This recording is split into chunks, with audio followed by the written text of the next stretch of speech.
Урматтуу мекендештер, бүгүнкү биздин пациентибиз жашыңыз канчада? 53'te. 53 жаштасыз. Сиз бизге келгенде эмне сизди кыйначу эле? Ошону айтып бериңиз биринчи. Men bir yerге kelgenden aldım. Şu dem kıstığım anam. Şu kökürögümde o jerimde oğru bulup, ошол оору кетпей койгондо. Күнү түнү оору бирдей. Терең дем алганда деле, дем чыгарганда деле. Бирдей эле оору. Бирдей эле оору анан. Канча убакыт болду ушу ооруга?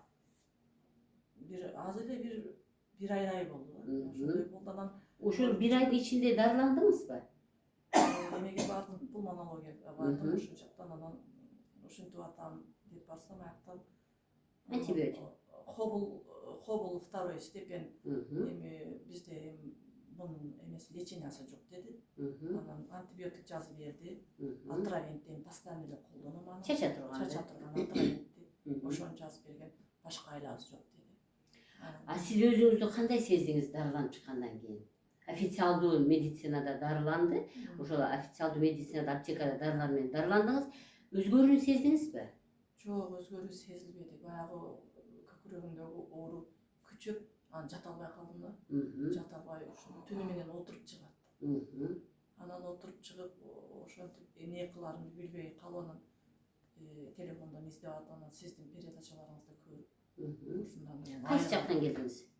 Мен бияктан Беловскийден да келдим. Жакшы. Так, бүгүн канчанчы күн дарыланып жатасыңар? Бүгүн 8-күн. 8 күн. Так, демек, азыркы бүгүнкү күндөгү абалыңызды айтып бериңиз. Ошо келген күндөн эле массаж жасашты, аябай жакшы. Кыздар аябай жакшы карашты, медперсоналдар аябай өздөрүнүн обязанностторун жакшы аткарат экен. Анан ошо биринчи массажда эле уже жеңилдеп калдым да. Анан демек биз сизге лимфа массаж менен висцерал массаж, курсакка массаж жана денеге массаж жасадык. Ошо биринчи массажда жеңилдем, анан ошентип күндөн күнгө жеңилди, азыр жакшы болуп, оорубай калды. Демек, көкүрөктөгү оору жок болду. Так. Энтиккениңиз ар бир канча саатта кармачу эле? Аябай бат-бат кармап калган да, 3 саатка да жетпей, 2 саатка да жетпей кармап калган эле. Азыр эми энтиккеним ошо эрте менен эрте туруп чачып алам. Анан ошону менен обедтен кийингече, обедкече жөн эле нормально эле жүрүп калдым да. Анан ошо азайып калды. Bir күндө 3 маал эле болуп калды. Так, эми караңыз. Ошол моментти бизге айтып бериңиз. Ошо сизге кыйындаган момент эмне болуп сезилет? Так. Отурсаңыз деле, турсаңыз деле деп тез дем алып каласыз, жагандай. Жок, кислород жетпей калды. Аба жетпей. Аба жетпегендей болуп, Жетпегендей болуп уже дым ушу тазабай издеп калам да. Тазабай издеп эле кыйналып, эч жерге батпай калам. Так. Ушундай. Азыр эми андай аз болуп калды. Азайып калды. Демек, урматтуу мекендештер, биз ошол энтиккенин азыр мисалы мурун бир күндө 6 жолу кармаган болсо, азыр 3 жолу кармаганга өттү да эми организм. Эми бара-бара 2 жолу кармайт, анан бара-бара 1 жолу кармайт, анан бара-бара кармабай калыш керек. Эми кармабаш үчүн эң негизгиси бул психосоматика деп коет. Эми албетте ооруганда баягы врач биз эмнени айтсак пациент ошону жазып алат да. Кокой, мен мындай жерим ооруйт, мага мындай диагноз койду, анан мага тигиндей диагноз койду деп пациент жазып алат да. Значит, бул жак хобул деп, хобул бул эч качан жакшы болбойт деген нерсени жазып алгансыз. Ошентип жазып алган да. Аны эми өлөт экем деп эле ошентип жаткан да. Мына, көрдүңүзбү? Психология. Адамдын ниети да.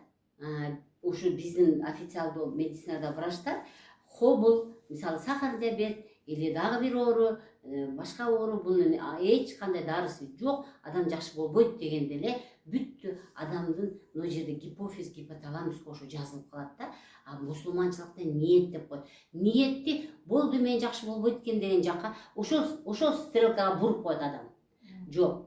Эң биринчи сиз ниетти мен жакшы болом. Менде ал жок деген ниетти коюшуңуз керек. Мен уже 2 күндөн кийин эле уже жашагым келип калды. Азаматсыз. Демек, сиз жакшы болот экем деген. Көрдүңүзбү? Сиз дагы болот экем дедиңиз. Сиз мен жакшы болом деп айттыңыз. Түшүндүңүзбү? Мен жакшы болом. Значит, Кудай деле айтат экен да, сен менден сура дейт экен да. Анан сиз мен жакшы боломбу же болбоймбу деп сурагандай болбостон, мен жакшы болом деп туруп точка коюп коюш керек. Болду, сиз жакшы болосуз. Демек эң негизгиси кобул. Бул чындыгында ниетке жараша, мээге жазып алганга жараша да. Ошол врач айтканда жакшы болбойсуң деп айтканда эле берги жазып алгандагы ошол менен жашап атат да. Жок, сиз эми ошондон чыгыңыз. Биринчи өзүңүздүн берде ниетти жакшы ойго буруңуз. Анан кийин мен дагы бир нерсе айтарым сизге. Ошондо кыйналып атканда эле сиз курсак менен дем алууга өтүңүз. Деген курсак менен дем алууга өтүңүз дагы тигини чачканга шашылбаңыз. Канчалык диафрагмальный дыханиени жасайсыз, сиз колдонбой каласыз да.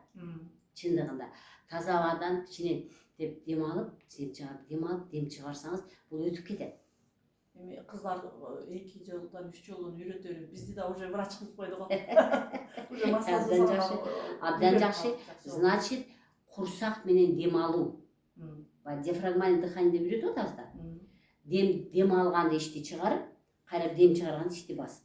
Мына ушул нерсени жасай коесуз дагы өтүп кетиш керек. Мыногу чача турганды колдонбош керек да. Анан кийин ага бир аз өткөн болсо, жата калып туруп курсактагы тогуз точкаларды басканга аракет кылыш керек. Так, демек, урматтуу мекендештер, негизгиси тиги обструктивный бронхит деп коет да, бронхтун кысылуусу деген сөз да. Ошону бул нерсе көбүнчө нервке байланыштуу болот. Адам кыжаат боло койгондо, же мээде бир жаман ойду эстей койгондо эле бул кармап калат да. Ошон үчүн всегда дайыма адам жакшы ой менен жүрүш керек. Кичинекей эле бир нерсени ойлоно койсоңуз эле бул кармап калат да. Ошон үчүн сиз психологияны жакшы ойлорго, телефондон бир нерсе көрсөңүз жакшы нерселерди көргөнгө, жакшы кабар укканга аракет кылышыңыз керек. Так, мейли, мен сизге ден соолук каалайм, сабырдуулук каалайм. Мен сизди 4 айдан кийин дагы леченияга күтөбүз. Рахмат, мен силерге ыраазымын. Кайрыкча ушу бардыгын үйрөтүп, мындай жашанып келип калгандыгы үчүн ыраазымын да силерге. Анан башка дагы ушу менин мага окшоп кобул менен ооругандарга айтар элем, болду эми биз бүттү, жакшы болбойбуз дебей келип ушу Гүлсен эженин эмесин клиникасына көрүнүп лечение алсаңар деген совет берет элем. Жакшы тилектериңизге чоң рахмат. Биз дайыма элдин кызматындабыз. Саламатта болуңуздар.